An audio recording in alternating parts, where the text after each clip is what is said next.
I damaged somebody's land, and to pay it back, the police basically took us to the farmer's land and said, you've got to repair whatever damage you've done. I thought, you know what, I'm sick of not seeing my family, I'm going to start my own business, and then realised that you actually don't have time owning your own business. Yeah. I was literally about to give up one night. I rang my mate, I don't want to do it anymore. I want to come back to work, I've had enough. And he was like, do us a favour, don't quit today, quit tomorrow. He said, don't quit on emotion, always make sure you're level-headed. Me, on a Saturday, when I used to sit there with my nana and we'd watch Ground Force, and then it was on a Sunday, we'd watch it, and then we'd go out in the garden and spend an hour.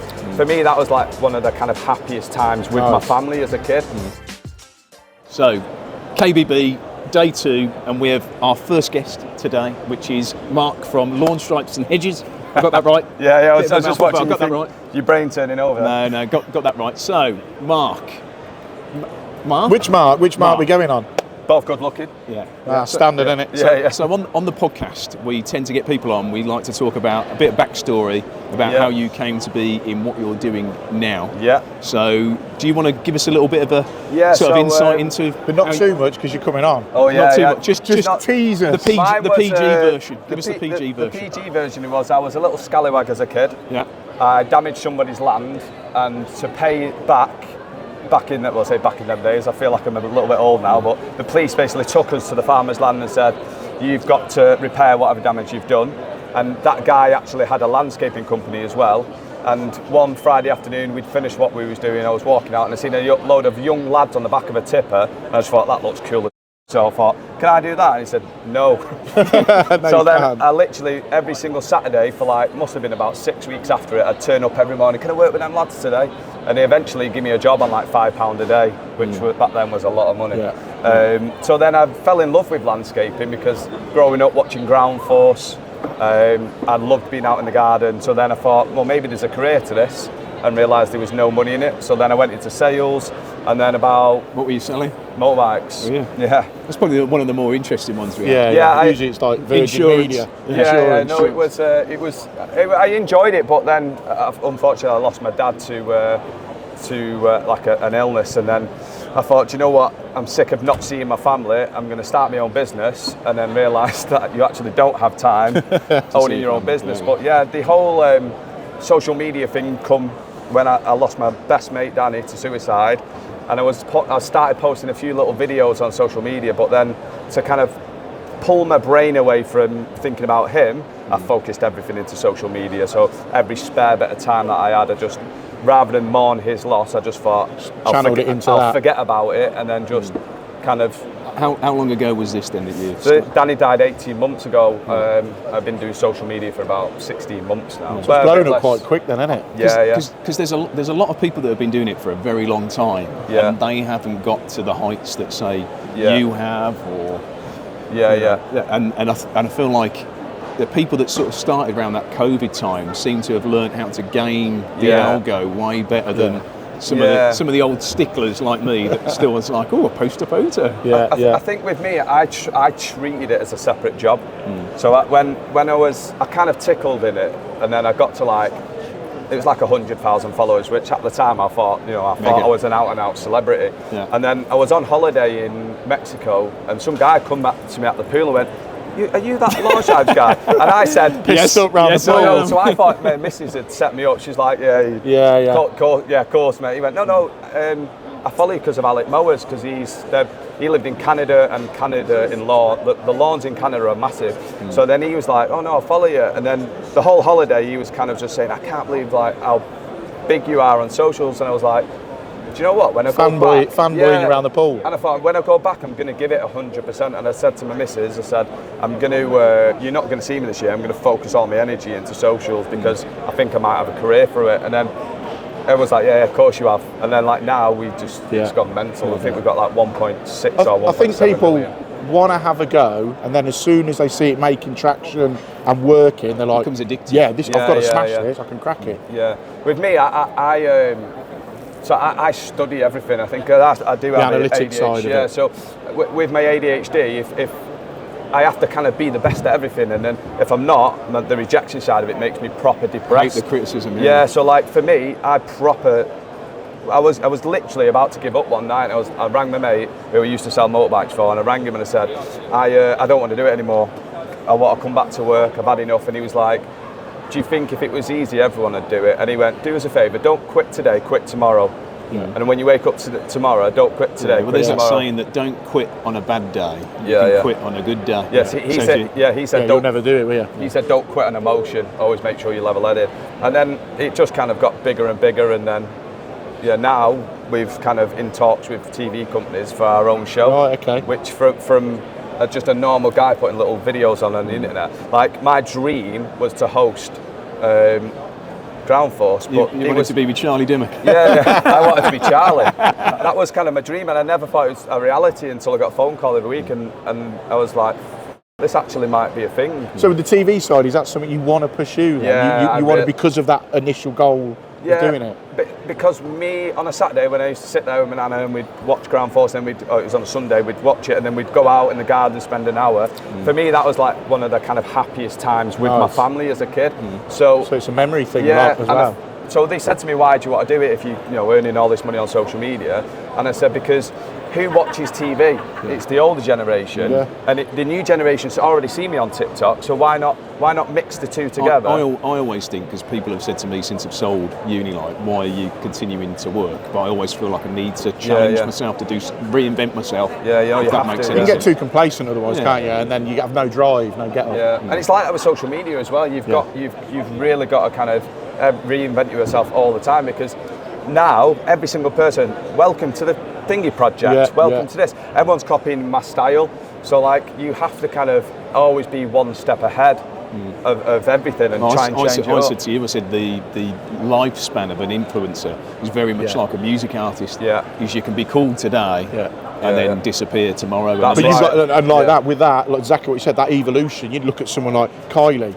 She's been around for 5 decades because she's consistently reinventing herself. It's the same. Are you showing your music taste? Yeah, I love a bit of Kylie. Love a bit of Kylie. Same with One Direction. Oh yeah. But it is. It's if you don't stay ahead of that curve, people will pick up on what you're doing and copy what you're doing. Yeah, and I think that's why when we got, because we was the first ever guy to sign with Makita. Yeah. So that deal went on for months and months and months, and then when people seen that happen, they were like, oh wow, he's just got a Makita deal. Like, it's legs in it, sort of thing. I don't think people realise, and this would be a good subject to talk about, just how long it takes to get one of these things over the line. Oh, yeah. Because the brands are always, from the brand side, brands are always very nervous about who they're dealing with, because and this might sound crazy to you guys, you could turn out to be a serial killer tomorrow. So there's that apprehension, but then there's also, am I going to get value for my money in this? And people don't see from your side how long it takes to get that over the line, but then just how many hours you spend, not only that, but creating the content.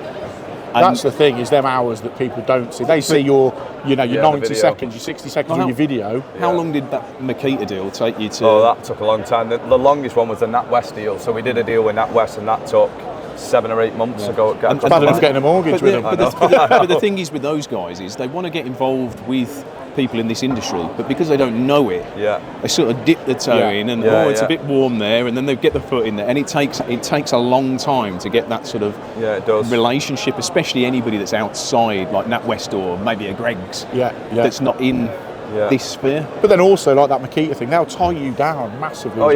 So you've got to go through that, haven't you, and make sure you're giving them what they want. And it's always, any relationship starting off, any relationship's always difficult. So learning what you want from each other. So with me, like say if we was to do a deal, it's okay, what is it you want from this deal? I'm quite clear in what that kind of process, and the reason for that is because a lot of them, you'll meet a brand and say, oh, we don't know, like it's only the people that are really kind of high up know what they want from a situation, whereas when a lot of people in your scenario as well, is say somebody like Makita comes to you, wow, Makita, I'll do whatever, not realising actually what in essence what they've come to you, haven't they? What they've signed up for. But I also think if you get somebody in a brand that knows what they want and you know what you want, and you're both just straight with each other, actually there's no confrontation left, because a lot of people don't like confrontation. No, they don't. So they'll just bury their head if something's not right for them, rather than saying, well, actually, it's wrong. I think with me being in sales for so long, you can see that other side. And being from the tough background that I had, I've never been scared of confrontation, because I had it yesterday where I won't mention him, but someone kind of tried to out me on social media, another kind of creator, and I must have given 15 missed calls, and when he answered, he went, "What do you want?" And I went, "I just want to know what the problem is. Like, I've never met you." Like, well, you're like me. I've done that a few times. I've learned my lesson. And at the end of it, he ended up ringing another guy. So he rang a few people that know me and said, "What's this like?" So he's actually a really nice lad. He's a bit rough around the edges, but he's a nice lad. And loads of people had told him that. So when he answered the phone, he said, "Yeah, well, I know everyone says you're a nice lad. So why try and out me?" He said he had like 300 messages off people giving him shit, saying, "You don't deserve that." We had the similar story. Yes, I just feel actually that there's two sides at the moment to social media. There's a side where actually it can be really good for you, and then the flip side, which is the stuff like that. But whenever we talk to people on here, I'm always interested in the trade, but I always try and say to people about the social media side as well. But some people getting into it now will be like, "Oh yeah, I've just got my first 1,000 followers or whatever," and not realise that actually with the larger number comes more responsibility because you're responsible to the brands. What is it? The higher you rise, the sharper the knife. You're like Spider-Man, aren't you? With great power becomes great responsibility. but it's true. Like you've got to reinvent yourself because other people want a piece of what you've got. You've also got to keep brands happy. You've got to juggle with your family. There's a lot of things that come into it that I don't think many people actually fully understand. No. So I have more people on my social media team now than I do my landscaping. So I've got a cameraman, got an editor, I've got someone that deals with all of my comments, and I've got 2 agents. So there's 5 people on my social media team. So now when people give me, drop me a message and they'll say, "Oh, I got one message saying, I don't know if you can say it on here, but you're." And then, so the person replied back saying, "Thanks, I'll pass that on to Mark." And then, so then he's gone, "What? He doesn't deal with his own social media?" And it's like, what do you want by that statement? I don't think a lot of people actually get the amount of messages that people get. I mean, I'm a brand, Unilight the brand, and it's got 80,000, but we're looking at like hundreds of messages a day.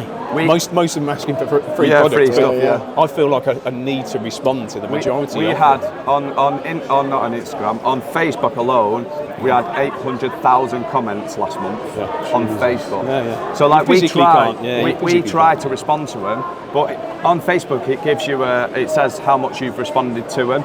And mine's just blank because you get that many, it can't keep up with.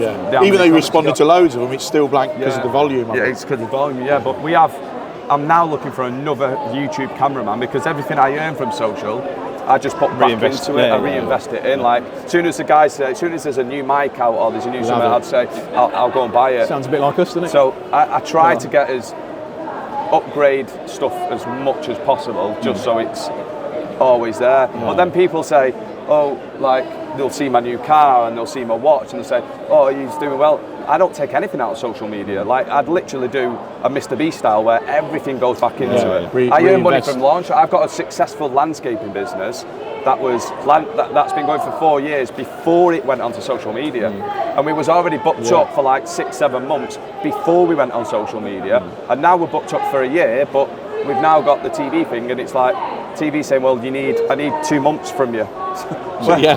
Can't Where put do you that want out. to put that from? So then now I'm thinking maybe I need to take a landscaper on and have them run launch rights.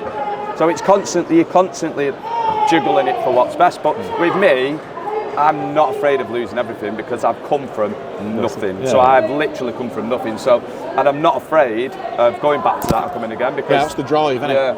But you see so many people that have done it, like I always look at the big people like your Elon Musks and your Bezos. I look at them and your Mr. Beasts and say, why are they so successful? It's because they're not afraid of trying and just giving it everything. And people say, "Oh, you're trying to copy Mr. Beast, you're only a gardener." Last a Mr. year Beast only Mr. Beast. The reason Unilight was successful was our Gymshark down the road, a young guy, younger than me, but I wasn't like, "Oh, he doesn't know what he's doing." I copied his playbook. You know, it's the best thing I ever did. You know, but people think, they just get the green-eyed monster comes out, and the jealousy comes out. Whereas I just think you can find that a lot in this country. Is people don't like you being successful. They don't like wealth. No, they don't. Like wealth. It's a horrible trait. It is, and it is an English thing. When I went to when you confront someone about it and say, no, I didn't say it like that, mate. What I mean is, because like you say, people don't like the confrontation. But when I was in Mexico, when that guy knew who I was, he was then going around to the bar saying, that guy's got 100,000 followers on Instagram, and they were coming up to me, hey man, well done. I was like, he's in an all-inclusive. They go, I'll get you a drink. Yeah. That's what they went. No, genuinely, it's on me. So like that whole funny thing was like, it made me think, wow, this is amazing. Like, and it made me want to move to America, because at the time, because they love it, don't they? Oh, they love it. Yeah. Whereas you go to somewhere in the UK, be like, oh, that guy thinks he's fucking great. Yeah. It's a massive difference, isn't it? So I went on. It's a funny stat list. I'll show you later. But I've got a social media manager now, and he runs my socials. And I said to him, pull data for me and let me see like who I follow and who likes my stuff, who I follow and they don't. And like all these other people that follow me, who say, yeah, I'm your mate. They've not liked any of my stuff for 6 months. So I drop them a message. Is everything all right, mate? You've not liked any of my stuff for 6 months. And they're like, no, Instagram's not showing me stuff. And it's like, come on, mate. No, to be fair with me on some of mine, I go, hold on a minute. Why haven't I seen that person's post? I do get actively look. I have to actively sometimes go back on, like a few posts to start seeing it again. I'm like, why isn't it? I get you follow that many people, and you can get lost in it. I get a lot of. Because I just dip in and out, but I get a lot of stuff now where it's like people that I don't follow trying to push me new accounts and stuff like that, and I'm like, no, I follow the people that I follow. I'm like that. So Brad, Home Improvement, Brad said to me, he says, why are you not following only following 300 people? And I said, because for me, if I'm following them, I want to see their content.